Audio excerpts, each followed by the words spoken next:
O cientista político e pesquisador do Centro de Estudos Legislativos da UFMG, Lucas Cunha, faz uma análise política do cenário atual e diz que os poderes constituídos hoje no Brasil não atendem aos anseios da população. A gente tem uma democracia representativa e participativa. A nossa democracia, ela é uma democracia que a gente escolhe quem escolhe nosso nome. O quê? O que isso quer dizer? A gente escolhe os nossos representantes. A gente sabe que no nosso país hoje a gente vive uma crise em relação à qualidade da representação. Porque as políticas e os políticos que estão lá nos representando, eles têm digamos assim, uma desconexão muito grande entre as nossas demandas, as nossas realidades e o que acontece nas decisões políticas. Isso tem a ver com a habilidade que a população tem de fiscalizar os políticos e, por um outro lado, os políticos também têm que prestar contas à população. Eu queria até que você comentasse um pouquinho também dessa realidade que é nossa hoje, desse descrédito na política. A gente tem que pensar que a eleição, com todos os problemas que temos no nosso sistema eleitoral, ela é um mecanismo, sim, de expressão da soberania e da vontade popular. Isso talvez seja a maior questão da democracia, conseguir traduzir a vontade popular no sistema político. E aí a gente tem que ter uma visão de que esse descrédito na política, ele representa e muito a realidade de muitas brasileiras, de muitos brasileiros que estão aí vivendo uma situação que não é boa. A gente sabe que a situação não é boa economicamente, a situação não é boa politicamente, a situação não é boa socialmente falando. Ele também critica o sistema político brasileiro e afirma que a nossa democracia tem problemas e também virtudes. Os representantes da população, eles não estão conseguindo representar as vontades que estão no âmbito da sociedade. A análise que eu faço é que o Poder Executivo não faz políticas públicas para a população, o Poder Legislativo não legisla com leis, digamos assim, que consigam abarcar e representar e fiscalizar o Poder Executivo, que de uma forma a contemplar com qualidade a população. Não estou falando exatamente de um político, de uma política especificamente, eu estou analisando o sistema político de um modo geral.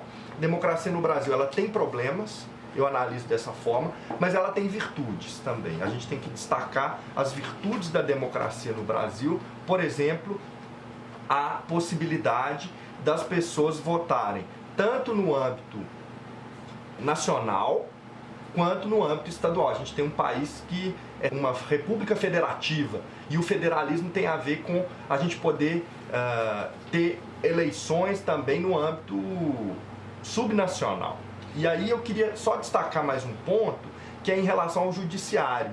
Os direitos das pessoas no âmbito do judiciário ainda são extremamente elitizados, é só para algumas pessoas. Então a maioria da população não tem o acesso à justiça. O que é o acesso à justiça?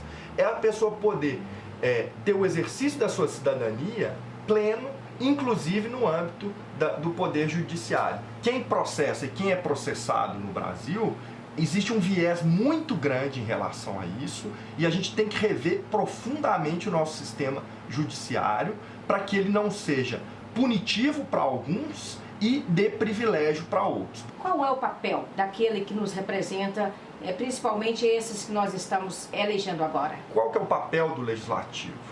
É representar a população, fiscalizar o poder executivo e legislar.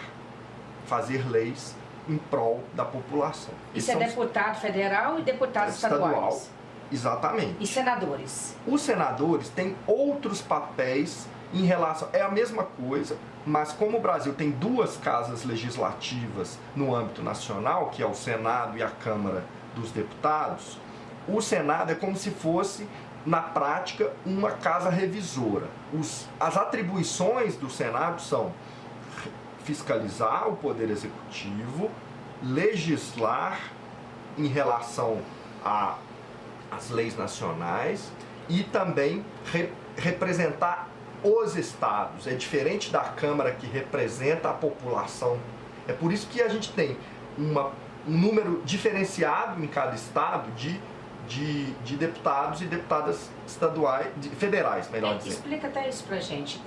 Cada estado tem um quantitativo que representa número de eleitores? Número de eleitores daquele estado. Tem um teto e tem um mínimo. Estados que têm pouco número de população têm um mínimo de deputados. Isso é como se fosse assim, para equalizar os vazios demográficos, principalmente do norte do Brasil, estados do norte do Brasil. Estados muito populosos, como São Paulo, como Minas Gerais, tem um limite, né, de deputados federais e deputadas federais, exatamente para poder não haver uma grande desigualdade em relação ao sistema das decisões, porque senão todas as votações da Câmara, o interesse de São Paulo seria maior do que do Brasil. Exatamente. Então, esse é o que explica o fato de a gente ter um número diferente de deputados e deputadas federais no caso da Câmara dos Deputados. No caso do Senado, não. O Senado tem 3 representantes por estado.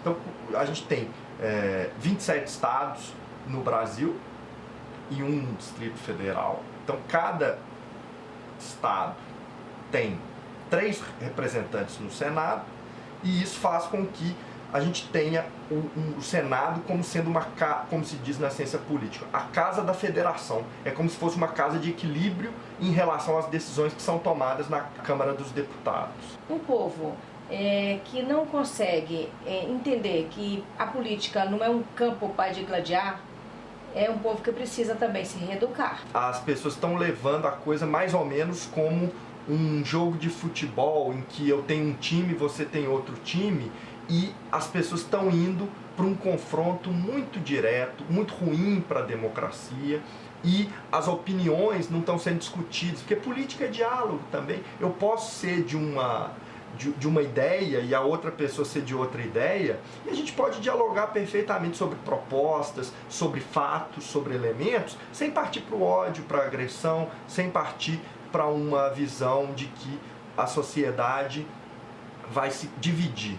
Nossa democracia ainda é muito jovem, é a 7ª eleição que a gente vai poder votar para a presidência da República. Temos desacertos nesse período, mas eu vejo com um otimismo realista a possibilidade da gente construir uma sociedade mais justa, mais livre, mais democrática. O desafio no Brasil não é da gente ir lá e votar no dia da eleição.